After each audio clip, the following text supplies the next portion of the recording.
This is Gareth Southgate, and this is the Three Lions podcast.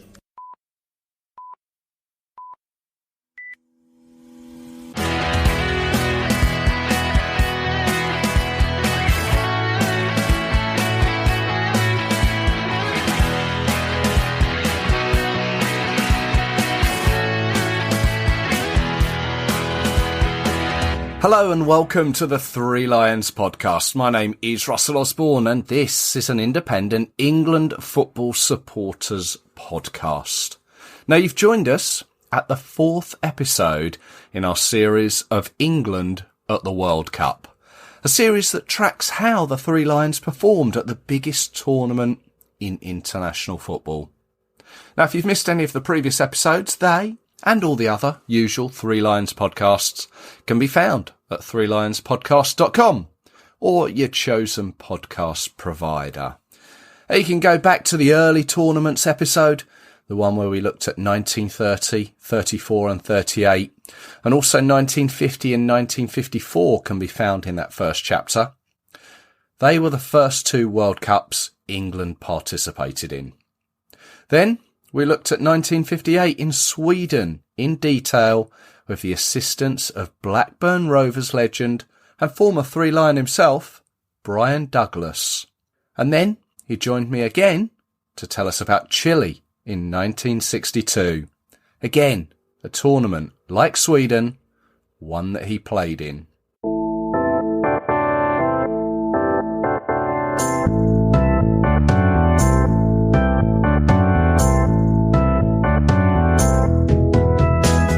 But here we are. We've made it to the swinging 60s, the Holy Grail, 1966. I shouldn't really need to tell you, but just in case, and without giving too much away, this episode has a happy ending. And I'm pleased to say I'm joined by an England fan who was there. More of that to come, but let's set the scene some 56 years ago. 1966 was the 8th World Cup tournament to take place and was of course the first to take place on our own home soil. England was chosen as the host nation by FIFA on the 22nd of August 1960, and this was over bids by both West Germany and Spain. Brazil, as we know from the previous episode, were the holders, winning it in Chile in 1962. So along with England as hosts, didn't have to qualify. The trophy back then was the Jules Rimet trophy, a gold trophy with the winged female figurine said to be the Greek goddess of victory, Nike, holding up a 10-sided cup. Prior to the tournament, the trophy was stolen, although fortunately found 4 months before the finals by a black and white collie dog called Pickles. It was a tournament that ran from the 11th to the 30th of July and was played across 7 English host cities: Sunderland's Roker Park, Middlesbrough's Ayresome Park, Everton's Goodison Park, Manchester United's Old Trafford, Sheffield Wednesday's Hillsborough, Aston Villa's Villa Park, and there were 2 stadiums in London. There was the White City Stadium and, of course, Wembley Stadium, which would host the final. In previous episodes, we've taken a look at the World Cup posters, which we'll do that in a moment, but we can't mention that without mentioning the World Cup mascot, because this, 1966, was the tournament when they were first introduced. World Cup Willie was the first mascot of its kind to be associated with a major tournament. Willie was a lion wearing a Union Jack top and was seen in a variety of poses, either kicking a ball or holding the trophy, and he was designed by children's book illustrator Reg Hoy from Marlow. And Willie would appear on everything in the run-up to the tournament: tea trays, beer mats, bedspreads, to name just a few. Now the poster, there he was in the corner, kicking a ball high into the air. Although there was also another prominent poster that had all the stadium venues to be used, plus a ball on that was made to resemble a rosette, and around that ball, where the scrunched ribbon should be, were the flags of all the participating nations. It was a tournament that at the time had a record 70 nations trying to qualify, although 31 African nations boycotted it because they objected to where it was being held, and was the only time an entire continent has boycotted the tournament. And they done it because they weren't happy with the structure of qualifying, of which 10 teams would be from Europe, 4 from Latin America, 1 from Central America and the Caribbean region, which left the last spot to be fought over by Africa, Asia and Oceania. Africa objected and boycotted, and eventually North Korea, of all nations, found themselves in the finals after beating Australia 9-2 on aggregate. It was their first finals, as it would be Portugal's and Switzerland's. Switzerland, having reached the quarter-finals 3 times previously, 1966 would be their last World Cup for 28 years, and that would be when a certain Roy Hodgson took them to USA 94. As with the 1962 tournament, it was 16 qualified nations divided into 4 groups of 4, and back then it was 2 points for a win and 1 for a draw. The England squad, now managed by Alf Ramsey, he would pick 23 players for his squad, and they were goalkeepers, 3 of them, Gordon Banks of Leicester City, Ron Springett, Sheffield Wednesday, Peter Bonetti of Chelsea. Defenders, George Cohen, Fulham, Ray Wilson, Everton, Jack Charlton, Leeds United. Captain, Bobby Moore from West Ham United. Jimmy Armfield of Blackpool, Jerry Byrne, Liverpool, Norman Hunter from Leeds United. In midfield, Nobby Stiles from Manchester United, Alan Ball, Blackpool, Martin Peters from West Ham, Ron Flowers of Wolves, Ian Callaghan, Liverpool, George Eastham of Arsenal, Bobby Charlton, Manchester United, and up front, Ramsey selected 5 strikers: Jimmy Greaves of Tottenham Hotspur, Geoff Hurst of West Ham, John Connolly of Manchester United, Terry Payne, Southampton, and Roger Hunt from Liverpool. Now, as I already mentioned, England as hosts didn't have to qualify, so that meant a lot of friendly games in between some home international championship games. These friendlies included a 1-0 away win over West Germany and a 2-0 win over Spain at the Bernabeu in 1965. There was another win over Germany in February of 1966 at Wembley. And then from the 26th of June to the 5th of July, England went on a tour of Scandinavia and Eastern Europe, beating Finland, Norway, Denmark and Poland before the tournament on home soil began on the 11th of July, where England were drawn in Group 1 alongside France, Mexico and Uruguay. And this is where we bring in Peter Woodman, who has some fond memories of the tournament.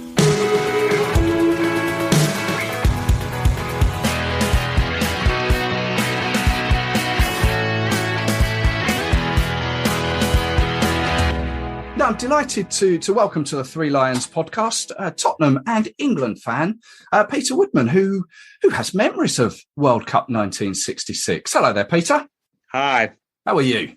Well, I'm very well, thank you, and very nice to talk to you. No, thank you for agreeing to come on. The World Cup of 1966. It's one that that every media outlet harps back to because that was the moment, wasn't it, in England's time, and you were there to witness it, weren't you? Yeah, I mean, the whole thing was tremendously exciting. You know, you've got to remember there was very little live football on television in those days. The FA Cup final day was massive, and you had the odd England international match on and things. And suddenly, 66, all the top players in the world were coming to England, and the whole tournament was going to be in England. And we had a reasonable side. I don't think anybody, apart from Alf Ramsey and the England players, thought that we were actually going to win it. but we had the matches at Wembley. Now, my brother managed to get a sort of World Cup season ticket, whereby he was able to go to all the England matches at Wembley. England were going to play their first 3 at Wembley, whatever happened. And then, depending on how they'd got on in the group, you saw this last summer with England. England had to go off and play one in Italy, didn't they? That's right, Rome. Because they won that one, they were then able to play the one. Anyway, to cut a long story short, England played all 6 matches at Wembley. My brother went to all the matches. Wow. I was actually at school. I was 16 years old. My brother had left school. He was 3 years older than me. And England got to the final. And my uncle was a bookmaker who seemed to know everybody. He could get us. He could get tickets to the England-Scotland match at Wembley, which in those days was even harder to get tickets for than the FA Cup finals. And anyway, with the whole country desperate for a ticket, my brother had one anyway. My uncle, the bookie, managed to get one for me and one for my father, his brother, and he didn't go because he was working. And so his wife went, my aunt went. So my father and my aunt were up in the stands, in the seats, in the posh seats. What game are we talking here? Is this the final? Sorry, yeah, this is the final. Yeah. My brother was one end, standing behind the goal. Yeah. And I was at the other end. I was at the Geoff Hurst crossbar end. Oh.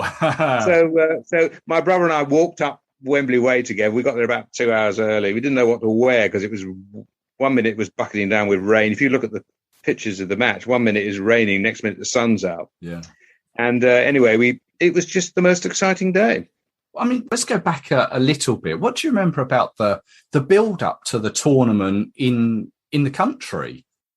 Well, it was for the time it was huge. Yeah. Now it would probably be regarded as quite small. You know, everything is massive hype. No paper in those days, for example, would have a separate sports supplement. You'd have, news on the front and sport on the back, and maybe they might have a picture of Bobby Charlton getting the winning goal in the semi-final on the front. But it was a huge TV occasion. All the matches were on, and that was something to marvel at.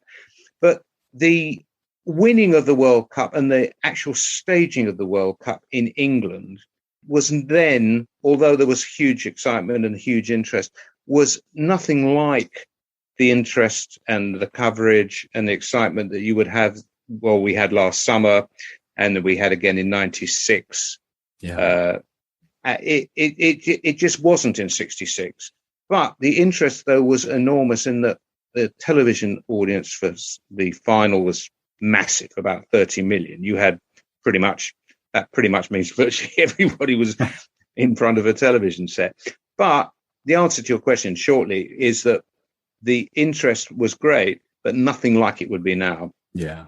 I mean, I think you could almost say that there was a little bit of hype around it earlier on in the year. What with the stolen trophy? What do you remember about that? Yes, I do. Amazingly, the trophy got nicked and was famously found by a dog called Pickles.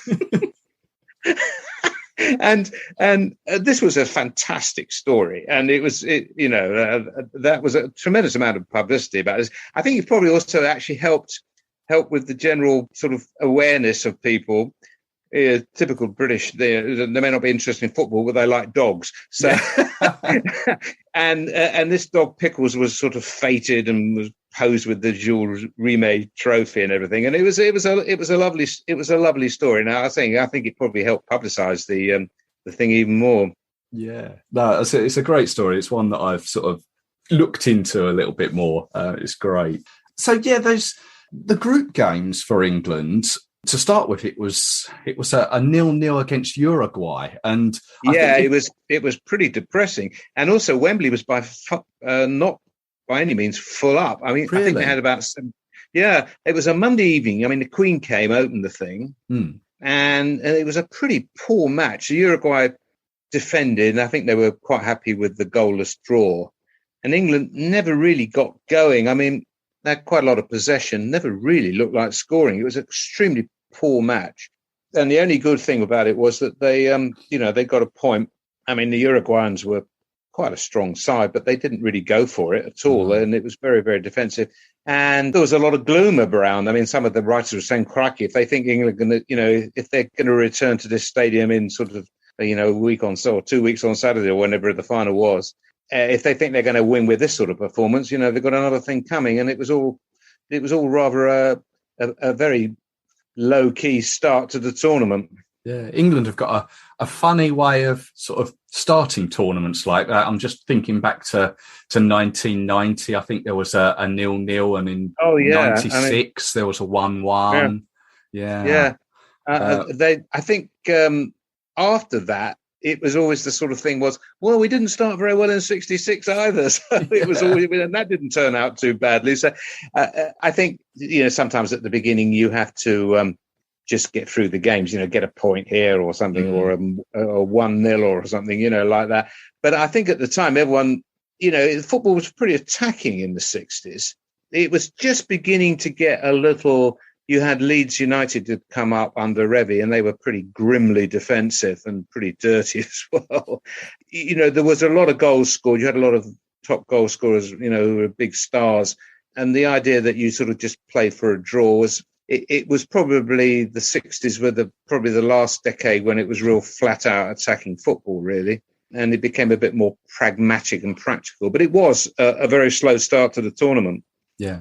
You mentioned all these big players, and one of them was to unfortunately get injured in the group stages. We beat Mexico 2-0 and then beat France 2-0. But that particular big player was Jimmy Greaves, who was one of England's he was the man, wasn't he? And he was, I think, tipped to have an excellent tournament, but unfortunately. Yeah, I mean, Jimmy was, obviously being a Spurs fan, Jimmy was very much my idol, I was 16, he was 26. I remember him signing. I just couldn't believe we'd got Jimmy Greaves, because he burst onto the scene in the late 50s. And there was this 17-year-old boy banging him in left, right, and centre, and he quickly became, the most famous player in England. And him playing alongside Bobby Charlton, and you had Bobby Moore, and you had Gordon Banks. We had 3 or 4 great players, and Jimmy was going to win the World Cup for England. And he'd had hepatitis and had missed from about November right up to about January. When he came back in early 66, he looked a bit gaunt and a bit thin. And I don't think he was really that fully fit. He incidentally was convinced that England were going to win it. Was he? And he thought that the squad was good and that Ramsey was a good manager. And he said afterwards, and has since said, I was absolutely convinced we'd win the tournament.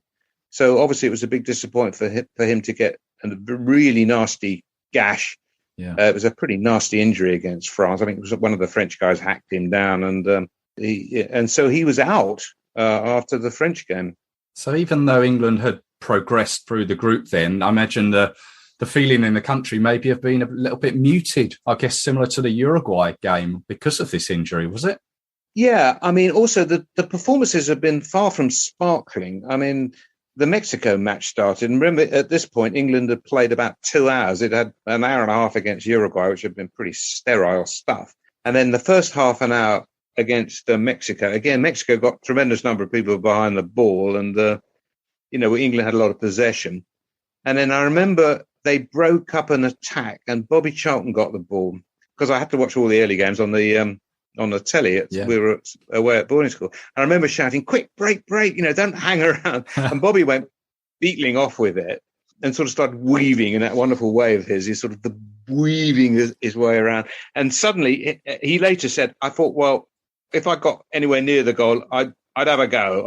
And of course, he let fly with this amazing shot.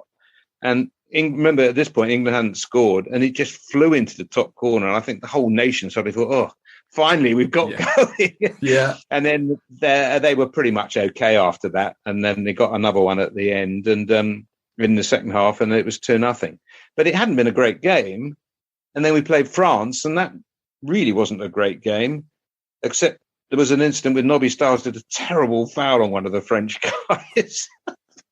And afterwards, they wanted Ramsey to drop Stiles. I read about that.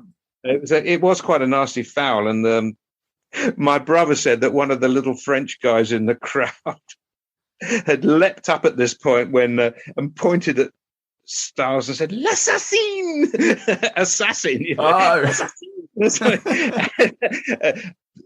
Some of the FA people wanted Alf Ramsey to drop Stiles for this tackle, but he said he must be joking, and because he had elocution lessons, Alf, but he used to still drop his G's. He still hadn't remembered he was supposed. You must be joking, he said, and of course he wasn't going to drop him. No, he stood firm there, didn't he?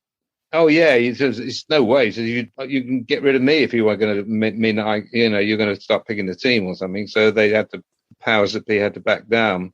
Yeah. Well, the quarter-final, England had progressed through that group stage. It got to the quarter-final. And I guess this was probably, although I don't think there'd been any issues in the world with Argentina, I don't think back then. This was probably a real first meeting between the two, was it? And it was a bit spicy. No, the sides had met, but I mean, Argentina were regarded as a pretty good side. And right. I thought we'd lose. And this was the only game I didn't actually get to see live because we were all at school. It was quite a nice hot Saturday afternoon, and this would have been around about a couple of weeks before the final. I'd been away going round. They all took us round one of the universities that we might have been attending eventually when we left school. So we actually went to Brighton, Sussex University. And I remember coming back, and we didn't even, for some reason, we didn't even take the radio or anything. I had no idea what the school was. I mean, now I know. And I saw one of the masters driving up when we got back to the school, one of the masters was in his car, and I sort of hailed him and stopped him. And I thought, well, obviously he'll know what's happened in the match. I thought, this is where I hear that England have gone out of the World Cup, you see. And I said, oh, how did they get on? He said, oh, they won 1-0. And I was absolutely ecstatic, you know. And of course, then later we found out that the huge Argentinian captain Ratin had been sent off in this amazing incident quite early on in the match. And then Geoff Hurst had come in for Jimmy Greaves, and he headed the winning goal. There was the famous picture of Ramsey tugging at George Cohen wanted to swap his shirt with the Argentinian. And there's a huge picture of the shirt half off and Ramsey tugging at the shirt to prevent he later got into a bit of trouble. And of course, this may have led to the usual bust up between Argentina and England. He described the Argentinian players as animals. Yeah. So that didn't go down very well because they were quite dirty. There were quite a lot of bad fouls. But England, again, toiled in the sun. It was a very hot day. It was only a late goal from Hurst that put England through. I don't know what would have happened. Presumably it would have been extra time, I guess. But luckily they were spared that. Yeah. And England won. Yeah, they were 1-0, and they were through to the semi-finals against Portugal and a certain Eusebio, wasn't it? I mean, Portugal over the years have had some very good players, but Eusebio certainly up there. Well, Eusebio, I'd first come across him. Because Spurs' first venture into the European Cup, Champions League now, and the European Cup in those days. Tottenham had been drawn Benfica, and everyone was raving about this 19-year-old boy. This was 1962, before the World Cup. This boy Eusebio, who's supposed to be the next big thing. So I'd got to know the name, and of course they'd beaten Spurs over 2 legs and gone on to win the European Cup. And he'd been the star of the tournament. North Korea, where they sort of surprise packet, they'd sensationally knocked Italy out. Yeah, I read about that. What was the sort of the reaction across the country to North Korea? Because I think that was up at Goodison, wasn't it? Well, they beat Italy at Ayresome Park, Middlesbrough's old ground. They were very much fated up there. They were known as the Diddy Men because they were all tiny little guys. And they were virtually sort of adopted by the Northeast. And they got through to it was a huge shock. I mean, the Italians went home to be pelted with tomatoes or something when they arrived at the airport because they were much favoured and they had a very strong side. I mean, 4 years later, they got to the World Cup final. But they sensationally lost to North Korea, and a famous player called Pak Do-ik right scored the winning goal, and the place went crazy, and they managed to hold on and beat Italy, and it knocked Italy out. So Portugal with Eusebio Portugal had knocked Brazil out. Wow. And Eusebio had scored a fantastic goal, which got David Coleman absolutely in this. He said, "Oh, have you ever seen anything like that?" Eusebio got the ball crossed. He took the corner kick himself, and the ball rebounded to him, and he sort of smashed it in from almost on the byline. Okay. And it was. I remember watching this, thinking, "Wow!" And David Coleman, who was doing the commentary, was getting very excited about this. Simões bending one for Torres. Eusebio. Oh my word! Have you ever seen anything like that? And anyway, so they'd played North Korea in the quarterfinal, and they played that was at Goodison. And Okay. after about 25 minutes, playing totally fearlessly, North Korea gone 3-0 up, playing the most amazing football, and the crowd were just going mad on this. Yeah. And you could almost see Eusebio sort of saying, "Right, enough of this nonsense." And he scored, and he picked the ball out of the net and was bouncing it. Come on back, and he placed it on the centre circle, said, "Come on, guys." And then he scored again, then he scored again, then he scored. He basically rubbed out the deficit completely and scored the first 4 goals, and Portugal went on to win 5-3. Oh, right. So hype around him, I guess, was quite big coming into this semi-final. Oh, yeah. The semi-final was seen certainly as England's hardest match up to that point. It was a wonderful match. I think the first foul came after 22 minutes. Really? And, it was just beautiful football. That was probably England's best performance. The final was tense stuff. Yeah. Obviously, everyone remembers the final. But the Portugal game was a really good game of football. And they put Nobby Stiles on Eusebio, and he kept him pretty quiet, actually. And Bobby Charlton said that Nobby had this amazing ability. He said he seemed to be able to sense and snuff out danger. He seemed to get himself into position to where it was the most dangerous thing, and he'd snuff out the danger.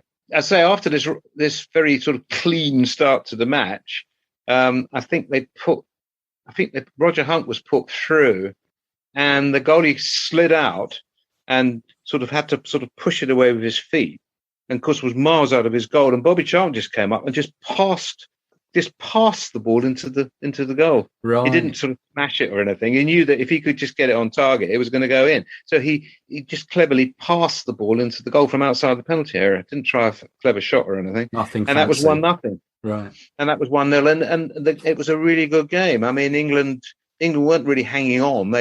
What was probably at that point the most exciting moment of the whole thing, which had the whole country getting incredibly excited, was with them 1-0 up and into the second half.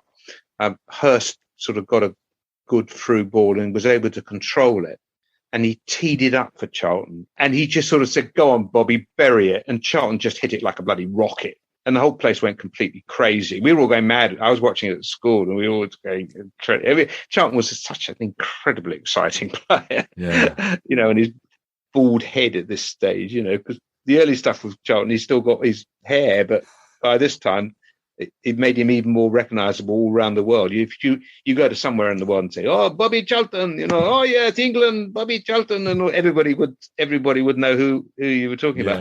And so that was a very, very exciting moment. And then just to make it a little bit more tense, Portugal got one back right at the end, and it was a penalty, and Eusebio scored. Right. And you thought, oh my God, surely they're not going to get a last in. That England were able to fairly comfortably hold out. And I can still remember the headline in the story in the Daily Telegraph the next day. I think England passed thankfully into the final. Oh, right. So there's a bit of a sigh of relief across the country. Yeah, I mean, even after we beat Argentina, I don't think people thought we were necessarily going to win it. They probably thought, well, it's nice that we've got to the semi, but I think once you got to the final, you really start getting very excited. I think a lot of people thought we might lose to Argentina, and also that we might lose to Portugal. So did people think we would lose to West Germany? Oh, yes. I can remember Joe Mercer, who was the former Arsenal and Manchester City manager and Arsenal player. Joe Mercer, famous Manchester City manager when they started emerging from the shadows of Manchester United. He said that he was asked on the night before the final, who are you going to go for then, Joe? He says, well, my my head says Germany, West Germany, and my heart says England. I said, I've never really done very much with my head, so I'm going to have to go with England. I thought that was quite heartening, actually. Joe Mercer was to go on and be sort of England temporary manager after Alf Ramsey departed, wasn't he? I think he was. I think you're right, actually. And that was before Ron Greenwood took over, I think, wasn't it? In the 70s, Ron Greenwood or Don Revie? I don't. Oh, Don Revie. Don Revie took over. Maybe Joe Mercer just stepped in as a temporary measure. Yeah, I think so. Yeah, I mean, the Germans have been pretty impressive, and they had this very young boy called no one had ever heard of before, or at least I hadn't heard of, because this a young boy, 20 years old, Franz Beckenbauer, and he was, he looked really good. I remember they beat Switzerland 5-0 at Hillsborough. They had a blonde boy up front called Helmut Haller, and he was. They looked very dangerous. They had a tremendous left winger called Emmerich. The veteran Uwe Zähler at centre forward, who was the captain. The German fans didn't shout for Germany; they just went Uwe, Uwe. This was Uwe Zähler. He was playing in his third World Cup. Zähler, the German captain, and went on to play again in Mexico in 1970. He played in 4 World Cups. Wow. And was still scoring goals. He and Gerd Müller, who sadly died fairly recently, Gerd Müller, he and Müller were the big stars still doing the big stars for Germany in 1970. So they had a very strong side. I can still, I could probably I won't try it now, but I could probably rattle off most of the team. I mean, they had some very, very good players, and it was a very strong German side. I think if they hadn't been playing England away, because obviously it had to be staged somewhere, and England were effectively the home side, I think they probably would have won. Right. Were there a lot of German supporters that came over for? Oh, yeah, I reckon. I mean, they reckon there were about 15,000. Was there? Yeah, I mean, they would have obviously had some who were probably, British based, but I think because they'd all come over I think people bought packages and things and come over for the World Cup. So a lot of these guys would have been up with them at Hillsborough, and they had their matches in Sheffield, I think, the Germans. They were all these countries, they all stayed in hotels and went into the local villages. But various places adopted the teams. It was all quite sort of matey and jolly and things. And I think they probably put on special German food in some of the shops and things just to make them feel at home. I know the Germans had a good reception. Pretty much all the countries had good receptions where they were. And it was very exciting for a lot of people. As I say, there wasn't all the matches were on the telly, so everybody could watch all the games, and it was terrific stuff. They had a lot of support. Okay. Was there no, I don't want to really hark back to, I guess, 20 years previous, but was there no animosity with Germany back then? Only, I think, in a sort of jokey sort of way, we beat them in the war, let's win them in the World, beat them in the World Cup and thing. No, not really. I mean, I was born in 1950, and we were the sort of baby boomer post-war generation of children. And, but no, I don't think there was. No, I don't think there was. I mean, there was, I don't know, maybe if it had been about 10 years earlier, it might have been. Also, a lot of the anti-German feeling had been dissipated by Bert Trautmann, who was the legendary Manchester City goalkeeper. Yes. Trautmann was actually a German paratrooper, and he was a prisoner of war over here. And after the war, he stayed on, and he signed up for St Helens, more famous for their rugby football than their association football. And he got signed by Manchester City, and he was amazing. I mean, I think probably if you think, for example, of Peter Schmeichel and then Kasper, a big blonde goalkeeper, hurling himself around. He was incredibly spectacular. I'm not sure goalkeeping was that strong. You'd go to a game in the 50s, and if your team won 4 or 5-0, probably at least one of the goals was a bit of a goalkeeping howler. Anyway, this guy Trautmann, he got a lot of hate mail to start with and stuff like that, and people wouldn't want to watch the matches and all that. But he was so good, he became a sort of adopted son of Manchester. And I think it did help perhaps improve Anglo-German relations. So I don't think there was any problem in 1966 anyway. Oh, okay. No, that's good to hear. So, yeah, let's move on to the final. You briefly mentioned it at the beginning. what was it like coming out, or how did you get there? Because nowadays I go to Wembley, I get there on the train, I come out at the top and walk down Wembley Way. What was it like back then? Well, although Wembley's changed a lot, all the buildings now are incredible. But you've still got that long, nice walk down to the stadium. And although it's a different stadium now, you've still got the stadium at the end, and it sort of rises up above, Yeah. And it always looks from the train as if the stadium is right on top of but it's quite a walk, actually, isn't it? From the train, you think, it's going to be a short walk. And it's a fun walk. I mean, my brother and I, we thought we'd get there nice and early. My brother told me to hide my ticket in case a tout grabbed it. He didn't want me waving the ticket around. And so we got there about 1 o'clock, and of course the match kicked off at 3. And I think we were let in, all right. Of course, we then had to say goodbye to each other because he was going one end and I was going the other end. We had quite a lot of German fans around us. It was all very matey and and stuff. They made a lot of noise. They all had their colours and everything. The big news, of course, we all were waiting for was to see whether Jimmy Greaves was going to get back in the side. Yeah, because he was fully fit now. They preferred Hurst for the semi. And, of course, Hurst got the winning goal. He played quite well against Portugal. And, of course, Ramsey had to make the decision whether he was going to play. I think he told Hurst the night before. He says, Jeffrey, you're going to be playing tomorrow. Thanks, Alf. Because there was no substitutes back then, was there? No. No. And no subs. They'd introduced one sub in the Football League the previous season, but you could only bring him on if somebody was injured. I see. And it was only when people suddenly discovered they'd got some rather sort of nasty injury and they sneaked them off that they said, well, we got to stop this sham. You can bring people on whether they're injured or you can make tacticals. No, there were no subs.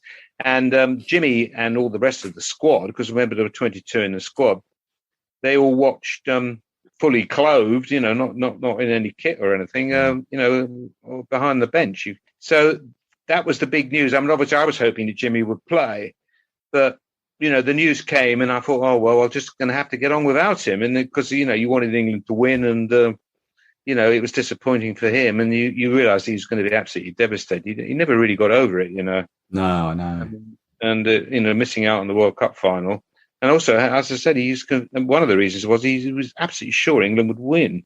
It was a huge disappointment for him. But anyway, so they announced the teams. And this was incidentally the first time that we'd had this sort of squad thing.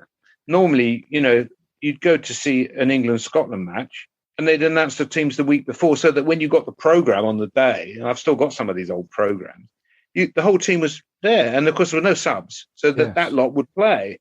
And then suddenly with the World Cup, if you had a programme, it would have 22, a bit like it is now, where you had the whole squad and then they read out the numbers. You only don't know who's going to play until half an hour or an hour before the match. Yeah. So with the World Cup, and also the numbers were different. None of this 1 to 11 stuff. I mean, we had to get used to seeing Martin Peters wearing 16. You thought, well, what's happening? It took a while to get to know because you'd see people in the various shirts. You'd almost get to see Bobby. I mean, the thing was because Peters didn't start the tournament, so he wasn't 1 to 11. So they made him number 16. I think Hurst may have been 22 or something. I could be wrong about that, but I know Martin Peters had maybe for the final. I'm not sure that maybe they reverted to 1 to 11 for the final, but I remember seeing Martin Peters with 16 on his back. I dare say you can dig out some film and see what numbers they were actually wearing. I think Bobby Charlton was 9 anyway. So Geoff Hurst was 10, I believe, wasn't he? Yeah, I think you're right. I think Geoff Hurst was 10. Yeah, Jimmy was probably 8 originally, I expect. But and that was when everyone got used to the fact that there could be squad numbers that are above 11. God, well, imagine the thoughts back then of players having their surname on their shirts as well. Oh gosh, yeah. Well, that hadn't come in yet. No. But I mean, talking shirts, England were in red that day, weren't they? Famously, yeah. I think they lost a toss. I think so. The Germans, because obviously the Germans tended to wear white as well, and so England were in red.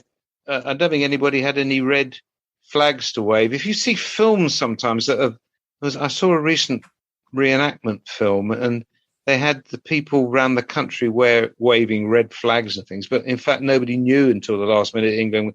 It's an anachronism. It didn't actually happen. Yeah. So England were in red. Yeah. England were in red.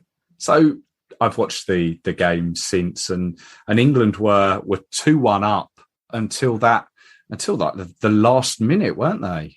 And if you tell me that you were at the end that Geoff Hurst hit the bar at, you were at the end. The German equaliser. Yes. Yeah. Well, because we were all, we were counting the minutes down, and they got this free kick, and a lot of us didn't think that it was Jack Charlton.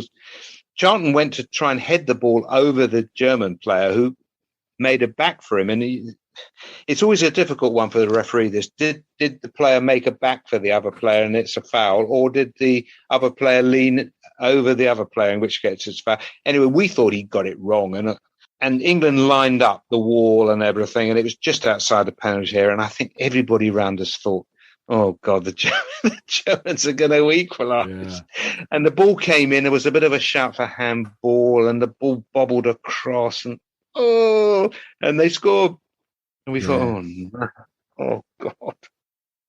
And it was practically the last kick. They just about had time to kick off England, and the referee blew for full time, and they had to go into extra time. And it had been a gut-wrenching afternoon, and you thought, "Oh, I'm not sure I could take another half an hour."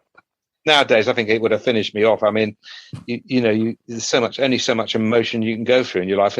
When you're 16 years old, or even then, I thought it was just going to be a bit of a problem. But at least I thought, well, I'll just have to manage it. Yeah, because England had been the better team, I think it's safe to say. Yeah, they had. I mean, from a spectacle point of view, is that the night before, or the morning of the match, or the night before, Alf Ramsey had given everyone their orders, and he said to Bobby Charlton, "I want you to look after Beckenbauer." And Charlton said, "Okay," but in fact he was thinking, "Oh God, I've got to do a marking job. Here's the World Cup final." But you see, everybody was into the sort of esprit de corps, the sort of team spirit, and everybody sort of fighting for each other. And he said, "Well, if Alf wants me to..." Also, I think they had huge faith in Ramsey.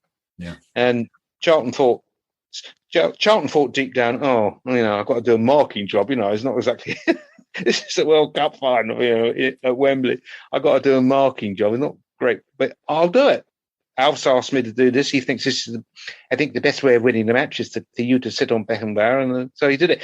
And of course, what he didn't know was the Germans had asked Beckenbauer to sit on Charlton. So of course, neither of them did very much in the match.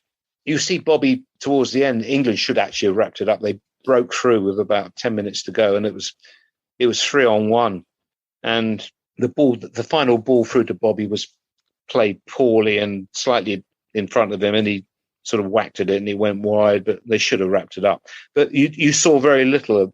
Obviously, the Germans had to push forward because they were goal down. It's probably they told Beckenbauer, "Don't worry about Charlton now. We've got to try and score here." So Bobby could have won the match, I think, and it would have been a different sort of story altogether. But, they had, England had been the better side. There wasn't an awful lot of goalmouth action. It was technically very good. If you look at the match, there's quite a lot of people dribbling around and then losing possession. There wasn't the sort of tip-tap passing that you tend to get. But really, I think England held Germany pretty well. Yeah. I mean, they'd gone a goal down mainly due to a mistake. Ray Wilson, the fullback, had an immaculate World Cup and was a really world-class performer. And he put in quite a poor defensive header, which went straight to Helmut Haller, who turned and swiveled and shot first time. And West Germany took the lead. But the good thing was that England equalised quite quickly, so they weren't behind for very long. And that was down our end. And Geoff Hurst headed in. It was a sort of West Ham free kick. Bobby Moore knew exactly where Hurst was going to be. And he grabbed the ball. He was fouled himself, and he grabbed the ball, put it down, took the kick. And Hurst had it in the net before the Germans knew what was going on. And that was 1-1. So it rather cancelled out the early goal. But when Peter scored with about 10, 15 minutes to go, we thought, well, that's it. I didn't think the Germans, until that very last free kick, I didn't think the Germans were going to get back into it. Yeah. The free kick was sort of, you thought, well, disputed free kick right on the edge, minute to go. Ooh, what can go wrong? Everything, Yeah. And they scored.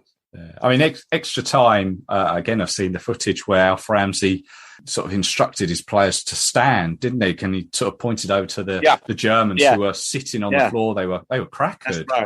That's right.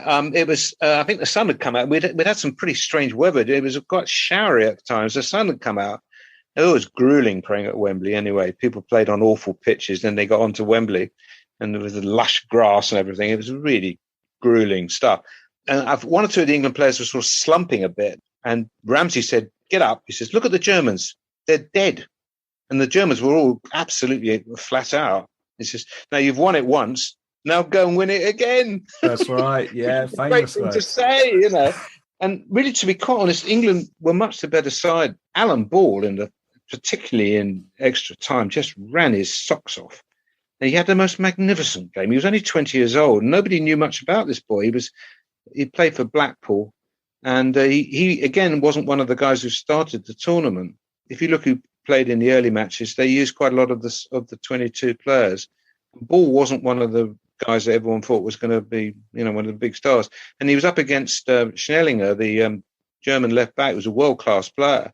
And, he took him for a merry old ride during the afternoon. And, it was his run. He got a long ball ahead of him and he went racing after it. He said afterwards, I wasn't sure I was going to get there. And he whacked it over. And I think Walton said, look at Ball running his socks off or something, And he whacked it over to Geoff Hurst, who sort of trapped it, turned, and did the famous shot against the underside of the bar. Yeah, go on. Well, what were your feelings then? What did you see? Well, we were behind the goal, and we had Roger Hunt turned away straight away, and didn't even bother to try and knock it. The ball rebounded up, and one of the German guys put it off for a corner. And the linesman really hadn't got up with the play and gave it from where he was.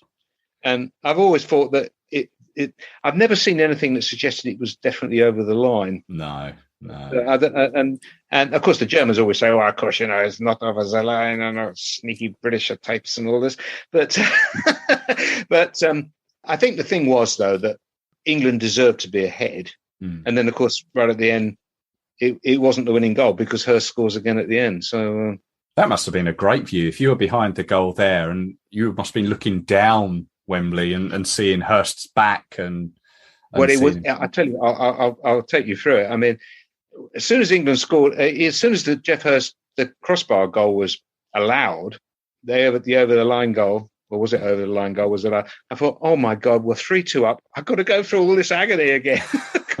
Can they hang on? Because this was in the first period of extra time, so there was still about 20 minutes to go. The first period, and then the whole of the second period of extra time. And I thought, oh God, I can't go through all this again. Anyway, and of course there was no further score until we can remember the ball was coming into the England box, and Bobby Moore very coolly sort of chested it down and dribbled it out of the box. And we could see that the referee was sort of looking at his watch. So we were all yelling, just launch it. We thought, well, if he just whacks it into the stand, the referee would probably blow up and that would be full time, you see. But he wasn't having any of it, Bobby Moore. He'd spotted Hurst. I think he plays him through. I think Hurst is actually in his own half, so he can't be offside. I'm not sure about that, but anyway, he was onside anyway. And we were all saying, yes, just whack it. And he was sort of waited. And he saw that Hurst was in bags of room, and he whacks it up for Geoff Hurst. And Hurst quite sort of almost wearily sort of gets the ball down and trudges off with it. And Hurst said later, my plan was I'd aim for the goal, but I'd hit it as hard as I possibly could. So if I missed, the ball would disappear off. He knew, obviously, the ball would disappear off, and they'd take such a long time getting the ball back that by the time they took the goal kick, that was probably going to be the last kick, you see. If you watch, the pitch is a bit cut up because it had rained, and the ball actually bobbles up just before he hits it. But he had such a terrific shot at this. The ball just absolutely cannons up at the top of the goal, yeah. And it is now sort of thing, with Wolstenholme almost saying it as he shot, even before the ball hit the top of the net. also, we went absolutely crazy. That somehow we also knew that not only had the referee, I don't know how we knew this, but somehow you knew that the goal had stood and that he'd then blown up for full time. I don't know how we knew that, because he might have blown up as he was running through, because, the crowd were going crazy. And there's this huge roar went up. And then, of course, they were, next minute, they were up getting the cup and going around the ground with it. Oh. And I came out, and I've only been to about 2 or 3 football matches in my life where my ears were ringing. Really?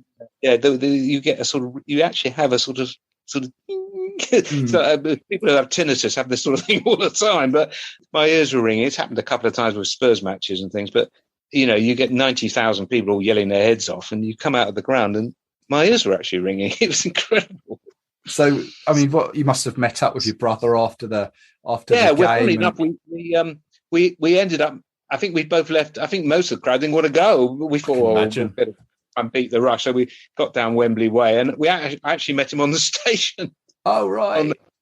And he'd come, and then we got back because we'd come from Ickenham. I think we got on at we got on at Ickenham station, and then you go to Wembley Park, you see, and then walk down. And coming back, we got to Ruislip station, and we could see the bus that we needed in the station waiting, and so we got off there rather than at Ickenham, got on the 223 bus, got back, and we were back by about 5:30 or something. It was amazing. Yeah, we got back very, very quick. There was no real scrum going down Wembley Way like there can be after the match, because I think we obviously thought, well, we'll try and beat the rush a bit, and I think people just stayed in the stadium, and so we were home at 5:30, and then of course nowadays you'd be watching it all again on video and things and recordings, and we had to stay up till about. I was very tired, and we'd had to stay up till about 10 o'clock, and they had all the sort of match of the day. Right. And they had it all filmed from the people were jumping into the fountains in Piccadilly, at the Piccadilly Circus, and the England guys were staying at a hotel, and the hotel was besieged by fans and everything. And then we watched it all over again. Oh, great stuff! Great stuff. And sadly, never to have been repeated as yet. No, although we came mighty close with the Euros. Yeah, and I think. In some ways, it's harder now because I think you've got more good teams. Yeah. Also, the World Cup now, there was only 16 teams then. You play more matches now. England had 6 matches. The 3 group matches, quarters, semi, final, 16. So you see, there's far more now top European sides that can make it. There was only a limit to how many European sides could make it. And because they try to get it. Because it's a World Cup, they try. You have representation from other areas. It's not getting any easier. No. Well, it's been absolutely wonderful to listen to those memories and anecdotes that you've got there. I've really enjoyed that. Thank you. Okay, thank you very much.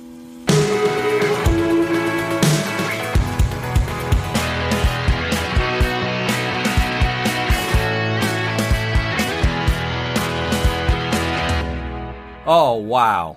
Really enjoyed that. My thanks go to Peter Woodman for his time and his memories, bringing it all alive for us.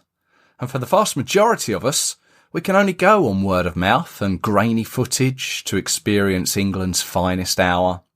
Although it has to be said, with the help of technology, that footage perhaps isn't so grainy now. Now we are months away from the Qatar World Cup, where Gareth Southgate hopes to be in Alf Ramsey's shoes. Harry Kane hopes to emulate Bobby Moore, and thousands of England fans up and down the country wanting to be where Peter Woodman was all those years ago, and this time in the sandy surroundings of Doha. This has been the Three Lions podcast. My name is Russell Osborne, and this has been the 1966 episode in our World Cup series. The heat and humidity of Mexico would be next in 1970. Would England retain their trophy?